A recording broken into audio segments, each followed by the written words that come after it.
સુરત આવેલા વડાપ્રધાન નરેન્દ્ર મોદીએ વિશ્વના સૌથી મોટા હીરાના ટ્રેડિંગ હબ એવા ડાયમંડ બ્રુસ અને સુરત એરપોર્ટના નવા ટર્મિનલનું લોકાર્પણ કર્યું હતું.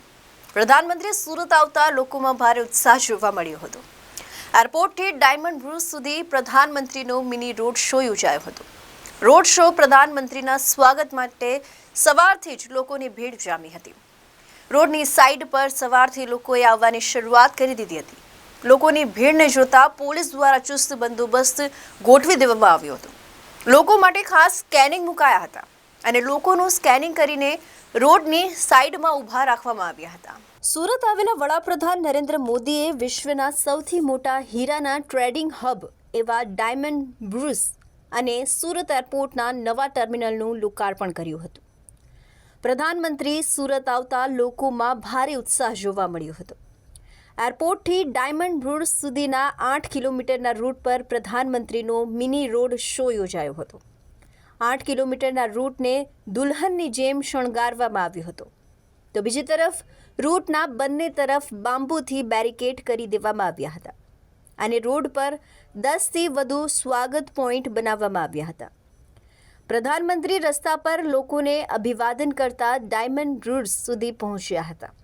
ડાયમંડ બ્રુસના ઉદ્ઘાટનને લઈને 70,000 જેટલી આમંત્રણ પત્રિકાઓ વિતરણ કરવામાં આવી હતી. 10થી 15,000 આમંત્રણ કાર્ડ વિદેશમાં જેમ્સ એન્ડ જ્વેલરી સાથે સંકળાયેલા લોકોને મોકલવામાં આવી હતી. વિદેશી મહેમાનોમાં જ્વેલરીનું મેન્યુફેક્ચરિંગ કરતા વેલીનો રિટર્ન શોપ ધરાવતા કટ એન્ડ પોલિશનું ટ્રેડિંગ કરતા મોટાભાગે લોકો હાજર રહ્યા હતા. America, Dubai, south Africa, Belgium, Hong Kong, ચીન સહિતના દેશોમાંથી લોકો ઉપસ્થિત રહ્યા હતા. સુરત પાસે ઇતિહાસનો અનુભવ, વર્તમાનમાં લગતા અને ભવિષ્યની ગોરંદેશી, એનું નામ સુરત. અને અમારું સુરત એવું કે કામમાં લોચો મારે નહીં અને ખાવામાં લોચો છોડે નહીં.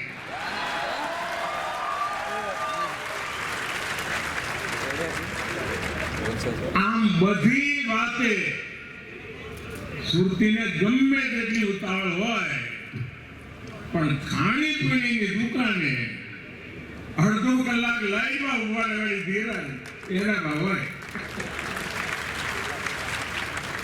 વરસાદ જોરદાર પડ્યો હોય ને ટીચર સુધી પાણી હોય પણ ભજીયાની રાજીએ જવાનું એટલે જવાનું. શરદ પૂનમે ઠંડી પડવો દુનિયા આખી ધામા પર જાય.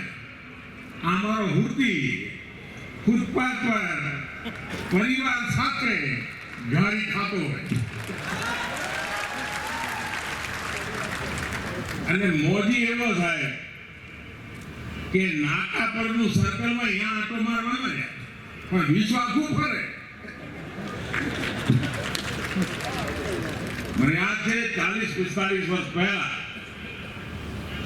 સૌરાષ્ટ્રના ભાઈઓ સુરત તરફ વળ્યા તો મારા સૌરાષ્ટ્રના જૂના મિત્રોનું પૂછ્યું કે હવે તમે સૌરાષ્ટ્ર છોડીને સુરત આવ્યા છો તો કેવું લાગે? કે અમારા સુરતમાં અને અમારા કાઠિયાવાડમાં બારે અંતર. 40-45 વર્ષ પહેલાની વાત કરી તો શું તો કે અમારે ત્યાં કાઠિયાવાડમાં અમે મોટરસાયકલ ટકરાઈ ગઈ તો કે તલવાર ઉગાડવાની વાત થાય પણ કે સુરતમાં મોટરસાયકલ ટકરાવી હોય એટલે તરત બોલો કે જોડીભાઈ તારી બી ભૂલ છે ને મારી બી ભૂલ છે. હાલ ને હવે અરવિંદ રાઠોડ, ABC ન્યૂઝ, ગુજરાત, સુરત.